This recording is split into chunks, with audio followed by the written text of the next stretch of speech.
এসছে, কলকারখানা তো নাই, এমনকি টেট এসএসসিও নাই। এমন কিছু কিছু স্কুল আছে যে স্কুলগুলা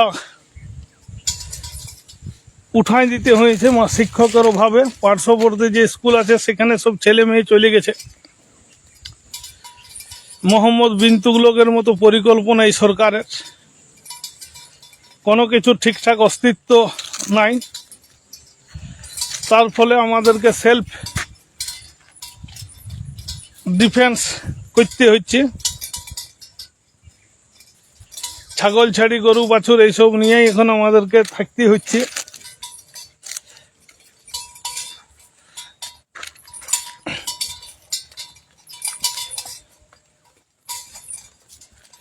এই করে জীবনের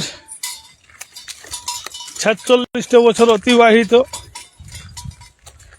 দু একটা টেট এসএসসি যদিও হয়েছিল, সেগুলা এমনি চাকরি না পায় সব কেস কাছারি কোর্টের মাধ্যমে যারা কোর্ট করেছিল তারা পাইছিল। আর এই কোর্ট এবং উকিলদের যা গোড়াপোটা ব্যবস্থা, যারা মামলা করেছে প্রশ্ন ভুলে তারা 6 পাইছে, চাকরি পাইছে। যারা করে নাই সে প্রশ্ন ভুলটা সরকারের দোষটা, অথচ সেটা কিন্তু কেউ চাকরি বাকরি পাইল না।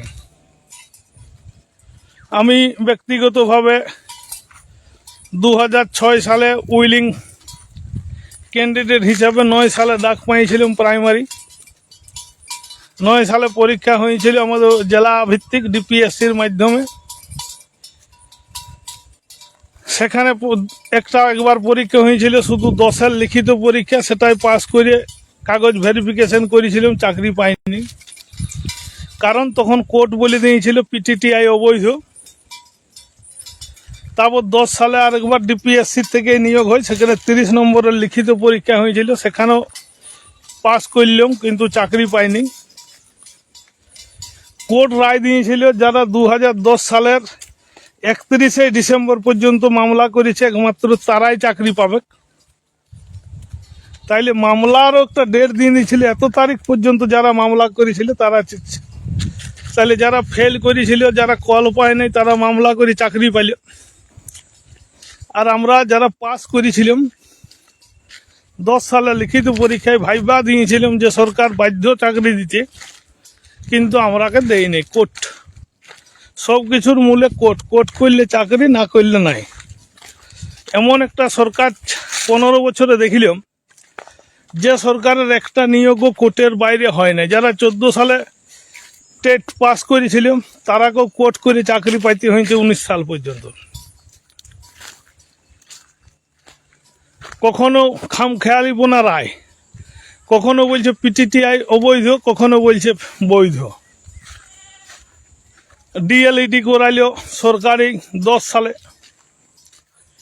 পরবর্তীকালে কি করলো 12 সালে 55 লক্ষ লোক পরীক্ষা দিল, কিন্তু সেই 55 লক্ষ লোককে পরীক্ষা দেওয়ার পরে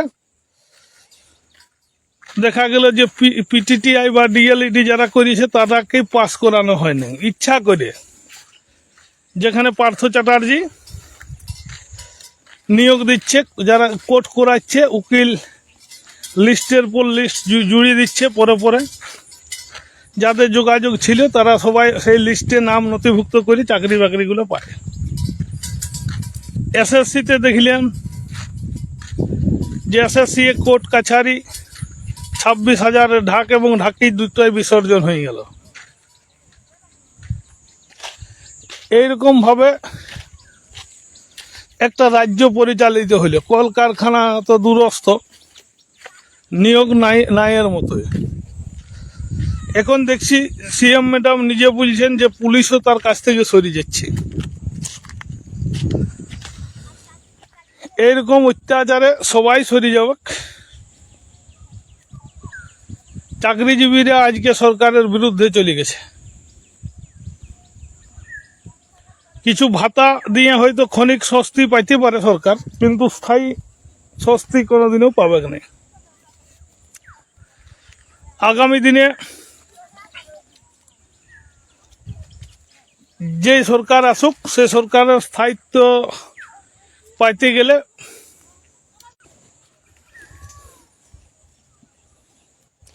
প্রত্যেক বছর যদি পরীক্ষা নিরীক্ষাগুলো নেই, তাইলে অন্তত এই বিএড কলেজ বা পঠন পাঠনের ডিগ্রি কলেজগুলো আবার জাগিয়ে উঠতে পারে। নচেত কি হবে, প্রত্যেকের মনে একটাই প্রশ্ন দেখা যাবে, পড়াশোনা করে কি হবে, তার থেকে গুজরাট বা অন্য রাজ্যে খাটতে যাওয়া অনেক ভালো। এই এই এই মানসিকতাটা তৈরি আয় আয় আয় আয় বর্তমানে এই মানসিকতাটাই তৈরি হয়ে গেছে অধিকাংশ ছাত্র ছাত্রীদের মনে। তারা পাশাপাশি দেখছে যে বিএড ডিএড করা আমাদের মতো ছেলে মেয়েদের কাজকে গরু বাগালি করতে হচ্ছে। যাদের তৎকালীন মাধ্যমিকের রেজাল্ট দেখার জন্য পাশের গাঁয়ের লোক দেখতে আসতো, তারাকে আজ যদি ছাগল বাগালি গরু বাগালি করতে হয়, তাহলে ছেলে মেয়েদের মনে কোন প্রশ্নটা আসবে? তো এই প্রশ্নটা তৈরি করল কি এই সরকার, যেখানে কোটি কোটি টাকা ঘুষ নিয়ে চাকরি দেওয়া হচ্ছে। উকিল এবং কোর্টের যে বিচার ব্যবস্থা, সেই বিচার ব্যবস্থাটাও বর্তমানে প্রশ্ন চিহ্নের সম্মুখীন। কেস করলে চাকরি, না করলে চাকরি নেই। এই যে মানুষের মনে একটা বদ্ধমূল ধারণা হয়ে গেছে, এইটার থেকে মুক্তি চাইছে সবাই। চাকরিজীবী থেকে খেটে খাওয়া শিক্ষিত বেকার যুবক যুবতী আজ এই সরকারের কাছ থেকে হাত তুলে নিয়েছে। কেউ কেউ তো এমন পর্যায়ে নিয়ে চলে গেছে যেন এই সরকারকে যারা ভোট দেয়নি বা বিরোধিতা করছে, তারা যদি কোনো রকমে ক্ষমতায় চলে আসে, তাইলে আমার মতো কিছু লোককে হুমকি ধমকির সম্মুখীন তো হচ্ছেই। কেউ বলছে আসুক না একবার তৃণমূল সরকার, তো সালার চাকরিটা আগে খাও। তো এইরকম আমি একটা কন্ট্রাকচুয়াল চাকরি করি, তো আমাকেও হুমকি এখনই শুরু হয়ে গেছে। কেউ আরো ভোট যুদ্ধে প্রচার প্রসারে না পাইলে উঠে বলছে যদি জিতে তাইলে ডিজে বাজাই দেব। বলে ঠিক আছে, যেদিন বাজাবে, আমরা অপেক্ষা করে আছি, কি করে দেখা যাবে। কারো দয়ায় আমি যে কন্ট্রাকচুয়াল কাজটা করি, চাকরি বললে ভুল হবে, কারো দয়াই তো করে নেই। যোগ্যতা বলে পাইছি, কর্মদক্ষতাই আমাকে রাখিয়েছে। সুতরাং এই হুমকি ধমকিগুলো আমাকে দিয়ে অন্তত কাজ হবে না, অন্য কাকুকে দিলে সেটা যা হওয়ার হয়তো। অত সহজ বিষয়টা নয়। আর আমি একদম প্রথম থেকেই বলে আসছি যে 22 বছরের একটা আমি সংগঠনের সাথে যুক্ত, যার নাম আদিবাসী কুর্মী সমাজ। এই সমাজ সংগঠনের যখন যা সিদ্ধান্ত হয়, সেই সিদ্ধান্তকে কার্যকরী করতে আমি মাঠে নামি। কেউ বলছে সমাজটাকে বিকে দিল নেতারা। আরে ভাই, বিকে দিয়ে আর কি আছে? তুমি যদি নিজেকে সমাজের মনে করো, তাহলে তোমার কথা লোক শুনছে না কেন? এখানে আমাদের কথা লোক শুনছে কেন? এই মানসিকতাটা পাল্টান। সমাজের হয়ে কিছু কাজ করুন, তাইলে তো সমাজ আপনার পাশে থাকবে। কেউ বলছে সমাজের নাম করে রাজনৈতিক বক্তব্য রাখছে কেন? আরে ভাই, আপনিও তো সমাজের লোক বটেন, আপনিও মাহাতো বটেন, কুর্মী বটেন। আপনি সমাজের লোককে ডাকুন, জড়ো করুন, সেখানে আপনার বক্তব্য রাখুন। কেউ কি বারণ করেছে? মাঠ তো ফাঁকা আছে। আদিবাসী কুর্মী সমাজ একটা সামাজিক সংগঠন। এই সংগঠনের কথা কেউ শুনতে পারে, কেউ নাও পারে, তাতে আমাদের তো অসুবিধা নাই। আমরা আমাদের দাবিটা, আমাদের বক্তব্যটা তুলে ধরি। এতদিন ধরে আমরা লড়াই সংগ্রামে ছিলাম, কারো কোনো তো অসুবিধা হয়নি। লড়াই সংগ্রামে যত থাকছিলাম, ওদের মজা হচ্ছিল, ওদের রাজনীতি করতে সুবিধা হচ্ছিল। আমরা কি দেখলাম, এতদিন ধরে সমাজ আন্দোলন করে সমাজকে কাঙ্ক্ষিত লক্ষ্যে পৌঁছাইতে পারলাম না। তার জন্য আমরা শরণাপন্ন হইলাম রাজনীতি করার অধিকার সবারই আছে। আপনার যেমন অধিকার আছে তৃণমূল করার, আমার বিজেপি করার বা সিপিএম করার অধিকার আমারও আছে, কে বলেছে নাই? আর আমরা যদি সমাজকে বিকতে পারি, মানে সমাজের লোক আমাদের কথা শুনে আপনাদেরকে গ্রাহ্য করছে না, তাই আপনাদের গাত্রদাহের মূল কারণ হচ্ছে একদম।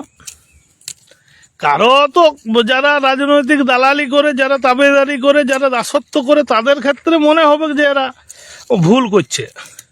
আরে ভাই, ভুল কি ঠিক সেটা তো আমরা বুঝবো, আমার সংগঠন বুঝবে। আমি ভুল করি বা ঠিক করি সেটা তো আমার সংগঠন বুঝবে। আমরা তো বলেছি যে আমরা ইস্যু ভিত্তিক বিজেপিকে সমর্থন করেছি, আমরা তো কেউ বলি না যে আমরা বিজেপি হয়ে যাচ্ছি। আপনার দল যদি এই কর্মীর প্রতি সহানুভূতিশীল হইত, এই কর্মীর যদি দাবি মানিয়ে নিত, তো কি দরকার ছিল আমাদেরকে আন্দোলন করার, কি দরকার ছিল আমাদেরকে রাজনৈতিক সিদ্ধান্ত নেওয়ার? আপনার অযোগ্যতা অকর্মণ্যতার জন্যে আমরা বাধ্য হয়েছে সিদ্ধান্ত নিতে। কই এতদিন আমরা এরকম রাজনৈতিক সিদ্ধান্ত নিই? যখন আমরা বললাম যে সমর্থনে আছি, তখন আপনাদের বিরাট ফুর্তি। যখন আমরা নির্দল দাঁড় করলাম, তখন আপনাদের বিরাট ফুর্তি। আজ যখন দাঁড় করিনি, কাকে সমর্থন করছি, তখন আপনার চুপসে যাচ্ছেন। এই তো ব্যাপার। কিন্তু আপনার দুর্বলতাটা আগে ঢাকুন না, চেষ্টা করুন না আপনার দলের কাছে। আপনি অটোমেটিক গ্রহণযোগ্যতা পাই যাবেন। আপনার দল যদি কাজ করে, গ্রহণযোগ্যতা পাই যাবেন। আমাকে হুমকি দেওয়ার কিছু নাই। যে যত বড়ই দিগধ্বজ হোক, আমার কেশাগ্র স্পর্শ করার ক্ষমতা কারো নাই। কারণ আমি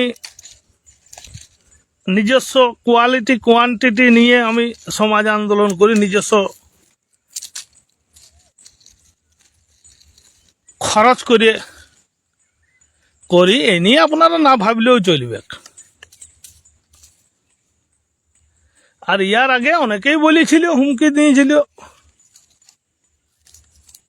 যে শালাকে তাড়াবো, চেষ্টাও করেছে, মেল করেছে, বহু কিছু করেছে। করতে থাকো, তোমাদের যা ইচ্ছা করতে থাকো, কোনো অসুবিধা নেই। আমাকে হুমকি দিতে হবে কেন? যদি কোনোদিন কেউ বলে যে তোমাকে আজকের থেকে চাকরিটি ছাড়িয়ে দিতে হবে, আমি সঙ্গে সঙ্গে রিজাইন নিয়ে চলে আসবো, কোনো অসুবিধা নেই, আমার কোনো আফসোস নেই। বর্তমান দিনে এই যে 16টা ছাগল ঢাল নিয়ে আসিছি না, এই 16টা ছাগল ঢাল যদি চোরাই না শুধু, তাও ওই 12,000 টাকাটা মাসে আমি রোজগার করতে পারবো। তার সাথে সাথে টুকটাক ব্যবসা বাণিজ্য আছে, পৈতৃক জমি জায়গা আছে, ওগুলো আমার কোনো অসুবিধা নাই। হুমকি ধমকি নিয়ে কোনো লাভ হবে না আমাকে। অন্তত একমাত্র সন্তান আছে, তার খাওয়ানো পড়ানোর ক্ষমতা, দক্ষতা এবং যোগ্যতা দুটোই আছে। 2002 সাল থেকে 10 সাল পর্যন্ত আমি নিজে টিউশনি পড়াইছি। 100-র উপরে আমার ছাত্র ছাত্রী ছিল। একটা কাজে আমি এনগেজ হয়ে যাওয়ার কারণে টিউশনিগুলো বাদ দিয়েছিলাম। নাইলে বর্তমানে যে টিউশনি টাকা পয়সা পাওয়া যাচ্ছে, সেটা সংসার চালানোর পক্ষে যথেষ্ট। আর একটা বাগান আছে আমার, প্রত্যেক বছর বলছি তো, আমরা চার ভাই 25,000 টাকা করে বিকিলে পাই। ওটার টেনশন নাই, এগুলো আমরা গড়ে পড়তায় আমাদের ঠিক চালাই নেব। কিছু উদ্ভট চিন্তা ভাবনা কার্যকলাপের জন্য কিছু হয়তো এই মুহূর্তে ঘাটতি আছে, সেগুলো ঠিক একদিন না একদিন ইয়া হয়ে যাবে। বিঘা 3 বন্ধক সন্ধক দিয়ে আছে, তো ওগুলা ঠিক একদিন না একদিন ছাড়াই নিব। ইয়ার আগেও 3 বিঘা বন্ধক দিয়েছিলাম পিটিটিআই করার জন্য, পরবর্তীকালে ওগুলো কাজ করেই ছাড়াইও নিয়েছি। তো জীবনে আফসোস রয়েছে, চাকরিটা পাইলেও নেই। ডিএলইডি, পিটিটিআই এলিমেন্টারি এডুকেশন অনেকগুলাই ডিগ্রি ফিগ্রি করেছিল। আজ প্রায় অনেক বছর ডিটাচ হয়ে গেছি, মাঠে আছি, লড়াইয়ে আছি। গণতান্ত্রিক পদ্ধতিতে লড়াই করার অধিকার সবারই আছে। আপনি তৃণমূল করেন, আমি করি নাই মানে আমার উপরে বদলা থাকলেন, আপনার যদি যোগ্যতা যদি ক্ষমতা থাকেলেন, আমার অসুবিধা নাই। আর কেউ তো বলছে যারা সমাজের মঞ্চে আছে বড় বড় ভাষণ নিয়েছে, ভাষণ তো দিবই দাদা। আগে আপনি আমার ভাগিনিয়াকে সামলান। ভাগিনিয়া 324 না কত নির্দলে লিড পাইছিল, লিড। এবারে আমাকে বলে দিয়েছে মামা ওই দুটা বুথে আমি 500-র উপরে লিড দিব। আমার গায়ে আমরা 350 ভোট পাইছিলাম, 400 আমরা মোট কুর্মী ভোটার আছে। আমার বুথে 1200 ভোটের 400। কেউ বলছে নিজের বুথ জিততে পারে নাই তো 400 মাহাতো থেকে কি করে জিতা সম্ভব হয়? কিন্তু এইবারে আমরা 350-র উপরে লিড দিব। গুনিয়ে নেবেন আমার বুথে 350-র উপরে লিড থাকবে, লিড। আমরা জানি একটা জাতের ভোটে কখনো সরকার গঠন করা যায় না, কিন্তু সরকার গঠনে সহযোগিতা করা যায়, এটা আমরা প্রমাণ করি। 12টা বুথ বলছি, 12টা কেন্দ্র। আমরা পুরুলিয়ার 3টে, বাঁকুড়ার 3টে, ঝাড়গ্রামের 4টে, পশ্চিম মেদিনীপুরের 3টে। এইগুলা মানে 3 3 6, 6 4 10,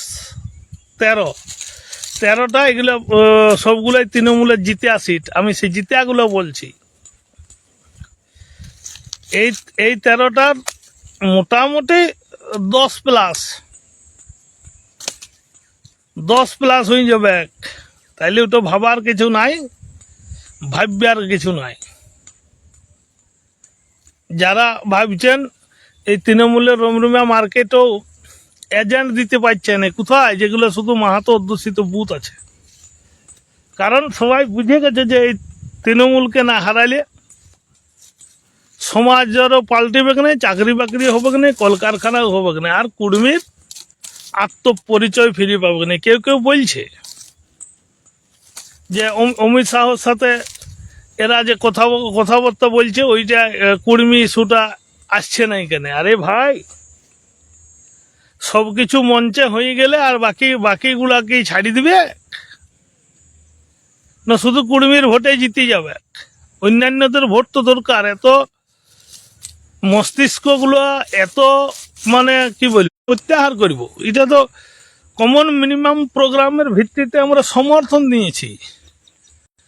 কেউ বলছে জয়গ্রাম কনভার্ট টু জয় শ্রীরাম। না, যারা জয়গ্রাম আছে জয়গ্রামেই আছে।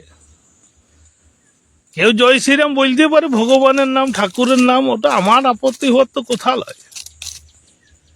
কেউ বা আবার বলছে বিশ্বজিৎ মাহাতোকে দুর্গা ঠাকুর দিচ্ছে। তো কেউ দিচ্ছে, প্রধানমন্ত্রীকেও দিচ্ছে, কেউ মুসলমান খ্রিস্টানরাকেও দুর্গা প্রতিমা উপহার দিচ্ছে। তো আর সঙ্গে এটার কি সম্পর্ক? কুর্মী আন্দোলনের সাথে ওটার কি সম্পর্ক? কত লোককে মোহরা দিচ্ছে, মোহরা। কোন মুসলমান শ্রীকৃষ্ণ না করছে, তার কোনো কৃষ্ণ হয়ে যাচ্ছে?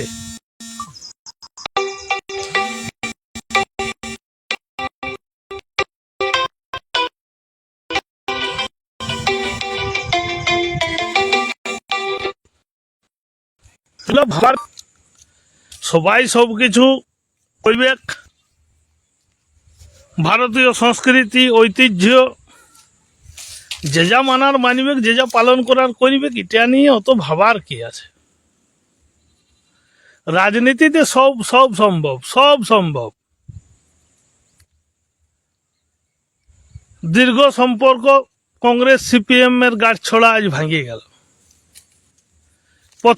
প্রাথমিক পর্বে বিজেপি তৃণমূলের জোট করে ভোট করেছিল, কংগ্রেস তৃণমূল জোট করে ভোট করেছিল। মানে লোকের বেলায় অসুবিধা নিজে যা করতে পারে। বারে কিছু নেতা সমাজ আন্দোলনে নাম করে রাজনৈতিক বক্তব্য কোনো দলকে সমর্থন করতে পারে, তার বেলায় অসুবিধা নয়। যত সব অসুবিধা হচ্ছে অজিত মাহাতো কেন করবে, অজিত মাহাতোর বেটা কেন ভোটে দাঁড়াবে, এইগুলো অসুবিধা। ভোট আমরা বুঝতে পারছি অসুবিধা হওয়ার মূল কারণটা কি। তো যাই হোক, দীর্ঘ সময় ধরেই আমি ছোটোখাটো বক্তব্য, রাজনৈতিক বক্তব্য, সমাজ বক্তব্য তুলে ধরলাম আপনাদের কাছে। ভোট তো ভোট বাক্সে পৌঁছে গেছে, চলে গেছে। একবার মানে মুখের বলি পুচকে গেলে আর ওটা ঘর ঢুকানো যায় নাই, গুলির মতোই। কারো কাছে কোনো ভুল বা অন্যায় যদি করে থাকি ক্ষমা প্রার্থী। সজ্ঞানে আজ পর্যন্ত কোনো অন্যায় বা ভুল করিনি। সাংগঠনিক যা সিদ্ধান্ত, সেই সিদ্ধান্তকে কার্যকরী করতে যা কিছু করার আমি করি, কারণ এটা একটা সংগঠন। তৃণমূল একটা সংগঠন, সিপিএম একটা সংগঠন। কেউ কেউ বলছে যে আদিবাসী কুর্মী সমাজ, আদিবাসী লিখছে কেন? আপনারা জানেন কি তৃণমূল কংগ্রেসের পুরো নামটা? অল ইন্ডিয়া AITMC, সর্বভারতীয়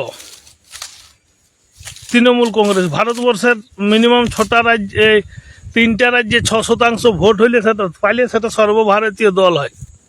কিন্তু তৃণমূল তো সর্বভারতীয় দল নাই, আছে কি? তার সর্বভারতীয় জেনারেল সেক্রেটারি আছে। তেমনি আদিবাসী কর্মী সমাজ একটা নাম, যে এখন তকমা যেদিন এরা স্বীকৃতি পাবে না পাইলে না পাবে, তাতে কারো গাত্রদাহ হওয়ার কোনো বিষয় নাই। এটা আমরা আইন সিদ্ধভাবে যদি পাই লিব, না পাইলে আমরা তো মানে জোর করছি না, আমরা দাবি করছি। দাবিটা সঠিক জাস্টিফাইড হইলে আমরা পাবো, না হইলে না পাবো। বিরোধীরা বিরোধিতা করবে কে, কিন্তু সেটা যে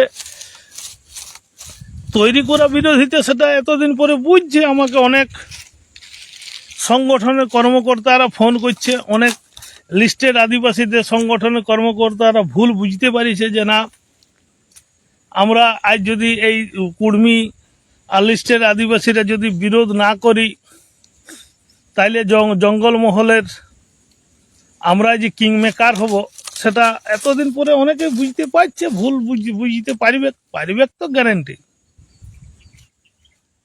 ভুল তারা বুঝতে পারবে তো একদিন অতি অবশ্যই। তারপর যখনকে ভুলটা হয়ে যাবে, তখনকে দেখা যাবে যে জঙ্গলমহল শাসন হয়ে গেছে, বন জঙ্গল কাটিয়ে নিয়ে চলে গেছে, বালি পাথর সব চলে যাবে। ফরেস্ট ডিপার্টমেন্ট রিফিলিংয়ের নামে জঙ্গল কাটিয়ে নিয়ে চলে যাবে। এধারে ছাড়া হবে অজগর, এধারে ছাড়া হবে বাঘ। মানুষের জীবনের জঙ্গলমহলে মানুষের জীবন অতিষ্ঠ করে তুলিবে একদিন না একদিন।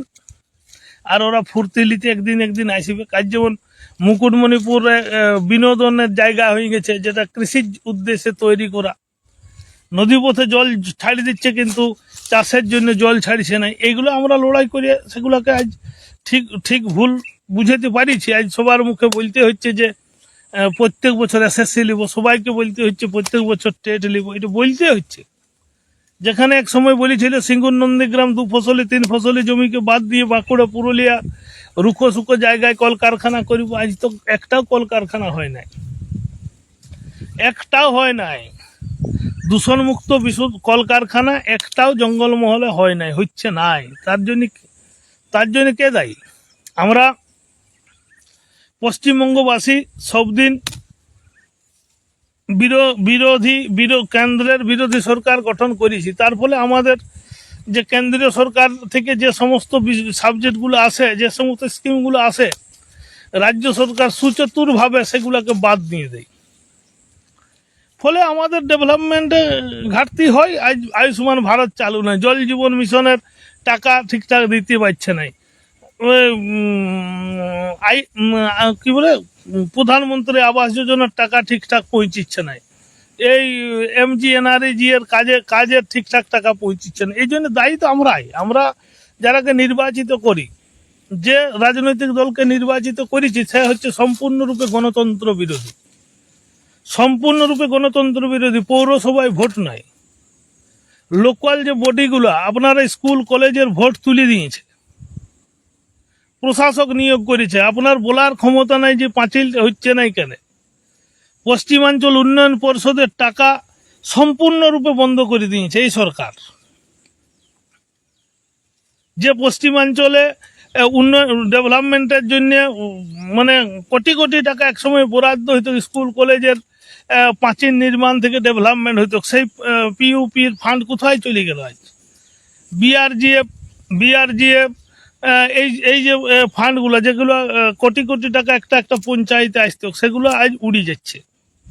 তার মূল কারণ কি? এখানে হিসাব নিকাশের কোনো বালাই নাই, ধার ধারে নেই। এই রাজ্য সরকার কোনো কিছু নিলে সেটার হিসাব দেয়নি। গায়ের জোরে সব কিছু চলতে পারে নাই, একটা সিস্টেমে চলে। আমাদের যুক্তরাষ্ট্রীয় কাঠামো একটা সিস্টেমে চলে, সেই সিস্টেমকে অস্বীকার করে একটা মানে রাজ্যকে স্বাধীন রাজ্যের মতো আচরণ করলে যেটা হয় সেটাই হচ্ছে। এই অবস্থা। যাই হোক, নেটওয়ার্ক কাটিয়ে যাচ্ছে, আর এবার গরু ছাগলগুলোকে জল টল খাওয়াইতে হবে।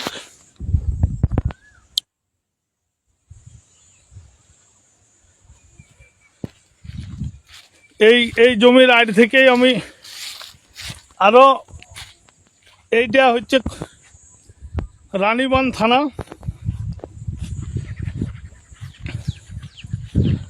যে আড়টাই দাঁড়াই আছি আমাদের গহন মাহাতোর বংশ।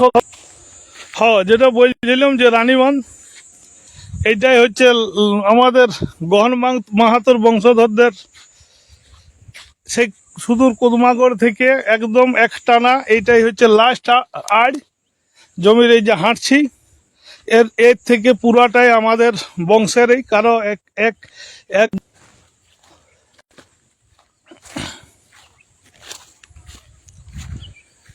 যেটা বলছিলাম গহন মাহাতোর বংশধরদের জায়গা, একটা অন্য কোনো জাতির বা লোকের নাই। এখান থেকে একদম সেই কদমাগড় পর্যন্ত যা জমি আছে এগুলো সব আমার পূর্বপুরুষ গহন মাহাতোর 6 পুত্রদের বংশধররা।